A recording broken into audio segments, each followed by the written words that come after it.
తన సమాధి తనే కట్టించుకున్నారు అని చెప్పేసి చాలా మంది అయితే రేజ్ చేస్తున్న క్వశ్చన్ అండి. Hello foodies, we're back again. తమలో కామ్రేడ్ అని కూడా నాకు తెలిసింది. సో దాని గురించి ఒకటి చెప్తారా? కమ్యూనిస్టులనే ఉండిపోయినా నేను అదంతా. ఈ రోజు అయితే నేను మా కొలీగ్స్ అందరం కలిసి ఇక సత్యం బాబాయ్ హోటల్ దగ్గరికి అయితే విజిట్ అయిపోయినాం. బాబాయ్ నమస్తే. బాబాయ్ బాబాయ్ అయితే కింది స్థాయి నుంచి ఉంటున్నా కాబట్టి, పేదరికంలో ఉన్నాను కాబట్టి, నాలాంటి వాళ్ళు కూడా చాలా మంది ఉంటారు కదా. వాళ్ళందరూ ఆ రోజు నేను 20 పైసలకే ఛాయ్ పెట్టాను. ఓకే. మొన్నటి వరకు కూడా 2 రూపాయలు అమ్మినాం. ఈ మధ్య కాలంలో 3 రూపాయలు చేసాం. ఓకే. నాకు తెలిసింది ఏంటంటే మీరు వార్డు కౌన్సిలర్గా కూడా చేశారు అని చెప్పేసి నాకు తెలిసింది. అట్లా డయాలసిస్ పేషెంట్లకి ఒక ప్లేటు, ఒక ఛాయ్. ఇడ్లీ, బోండా, గారె, రాగులు ఇడ్లీ, పూరి. అంటున్న జనరేషన్కి ఒకవేళ బిజినెస్ పెట్టాలి అని అనుకుంటే మీరు ఇచ్చే సజెషన్ ఏంటి? కుటుంబం బతకాలే, మనం సంపాదించుకోవాలనే ఆలోచనతో బిజినెస్ సేవ చేయాలనే దృక్పథంతో నేను. And do not forget to subscribe our channel మీ హంగ్రీ ఫుడీస్ సీక్. థ్యాంక్స్ బాబాయ్. ఇల్లందు సైడ్ నుంచి ఎవరు వెళ్ళినా సరే పక్కా ఈ హోటల్ దగ్గర ఆగాల్సిందే, సత్యం బాబాయ్ హోటల్. ఈ వీడియో తీయడానికి అయితే ఒక పర్టికులర్ రీజన్ ఉంది. Hello foodies, we're back again. ఈ రోజు అయితే నేను మా కొలీగ్స్ అందరం కలిసి ఇక సత్యం బాబాయ్ హోటల్ దగ్గరికి అయితే విజిట్ అయిపోయినాం. ఈ లొకేషన్ వచ్చేసరికి మన ఇల్లందు గవర్నమెంట్ హాస్పిటల్ పక్కనే ఉంటుంది. పక్కా మార్క్ చేసుకోండి ఇదైతే. దీనికన్నా ముందు మీరు చేయాల్సింది ఏంటంటే లైక్ చేయండి, కామెంట్ చేయండి, షేర్ చేయండి. And do not forget to subscribe our channel మీ హంగ్రీ ఫుడీస్ సీక్. చాలా మంది అయితే వీడియో ఎండ్ దాకా అయితే చూస్తున్నారు కానీ సబ్స్క్రైబ్ అయితే చేసుకోవట్లేదు. మీరు సబ్స్క్రైబ్ చేసుకుంటేనే కా బాస్ ఏదైనా మేము చేయగలం. ఈ వీడియో పర్టికులర్గా తీయడానికి ఒక రీజన్ అయితే ఉంది. ఆ రీజన్ అనేది ఏంటనేది నేను లాస్ట్ దాకా అయితే చెప్తాను. కానీ దీనికన్నా ముందు సత్యం బాబాయ్ని కలిసి కంప్లీట్గా మనం ఇన్ఫర్మేషన్ తెలుసుకుందాం. అదే మీకున్న డౌట్స్, నాకున్న డౌట్స్ కంప్లీట్ క్లారిఫికేషన్ చేసుకుందాం. దాంతోపాటు అందరిని అడిగే విధంగానే కామన్ క్వశ్చన్, బిజినెస్ అంటే ఏంటి అనేది సత్యం బాబాయ్ దగ్గరనే తెలుసుకుందాము. ఎందుకంటే మనకు కూడా ఒక పర్టికులర్ ఎక్స్పీరియన్స్ వైజ్గా ఉంటుంది. ఇప్పుడు మన ముందు అయితే సత్యం బాబాయ్ గారు అయితే ఉన్నారు. సో మనకున్న చాలా డౌట్స్లో బాబాయ్ని కొన్ని క్వశ్చన్స్ అడుగుదాము. లైక్ మన సబ్స్క్రైబర్స్ చాలామంది సజెస్ట్ చేసిన వీడియో ఇది. అండ్ దీంతో పాటు బాబాయ్ దగ్గర అసలు బిజినెస్ అంటే ఏందో కూడా మనం తెలుసుకుందాము. బాబాయ్ నమస్తే. బాబాయ్ బాబాయ్ అయితే ఇల్లందుకు వచ్చిన ప్రతి వాళ్ళు కంపల్సరీగా సత్యం బాబాయ్ హోటల్ అనేది మార్క్ చేసుకొని పెట్టుకున్నారు. ఎక్కడికి వెళ్ళినా సరే, అంటే ఇల్లందు వైపు నుంచి వెళ్తుంటే పక్క మన దగ్గర టిఫిన్ అనేది ట్రై చేసి వెళ్తారు. ఫస్ట్ థింగ్ ఏంటంటే మీకు ఈ ఆలోచన అనేది ఎలా వచ్చిందో ఒకసారి చెప్తారా? ఆలోచన అంటే, నేను కింది స్థాయి నుంచి ఉంటున్నా కాబట్టి, పేదరికంలో ఉన్నాను కాబట్టి, నాలాంటి వాళ్ళు కూడా చాలామంది ఉంటారు కదా. వాళ్ళందరికీ కూడా నేను ఒక కాన్సెప్ట్ తోటి, తక్కువ రేట్లతోటి ఏదైనా సరే తక్కువ రేట్ తోటి వాళ్ళకి నేను సేవ చేయాలనిపించింది.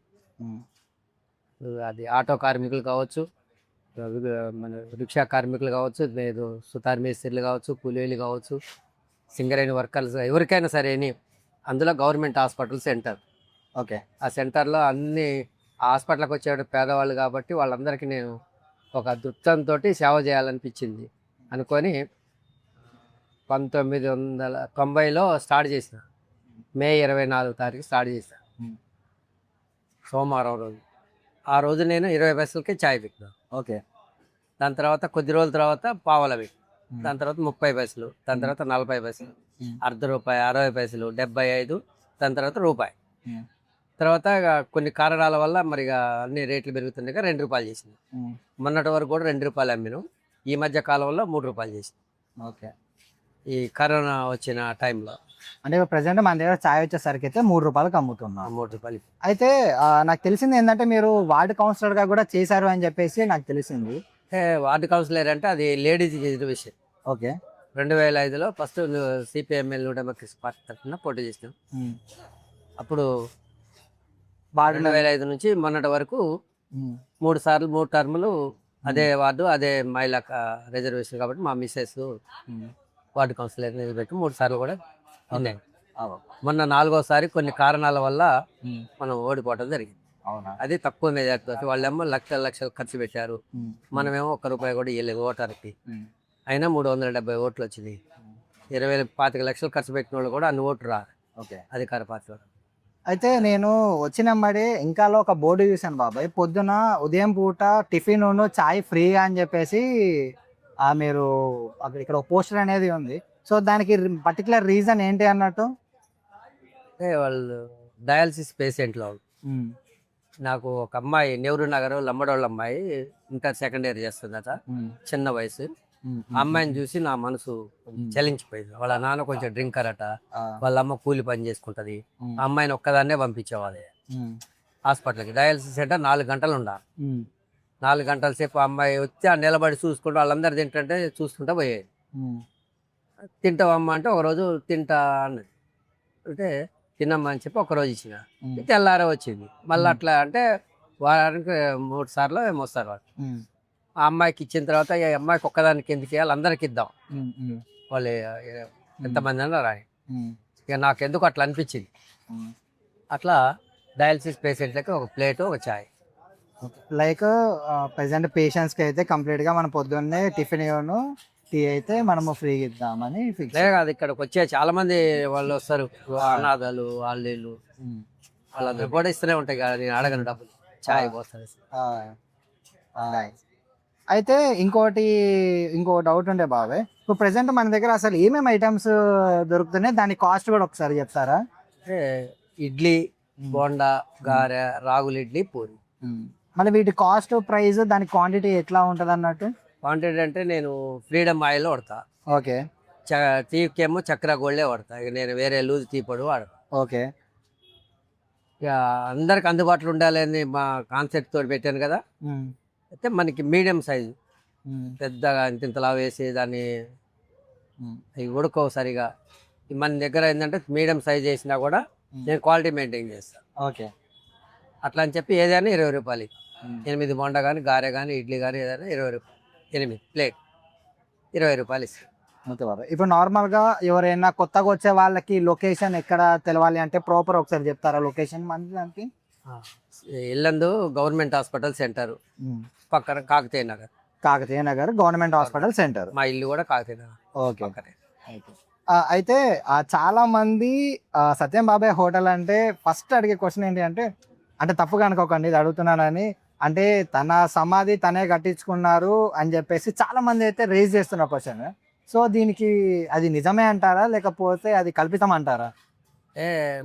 నాకు 2 అబ్బాయిలు, ఒక అమ్మాయి.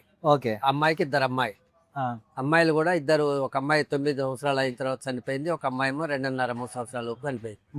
వాళ్ళిద్దరు కూడా తల్లిదండ్రుల దగ్గర ఉండేటోళ్ళు కాదు, మా దగ్గరే ఉండేటోళ్ళు వాళ్ళంతా.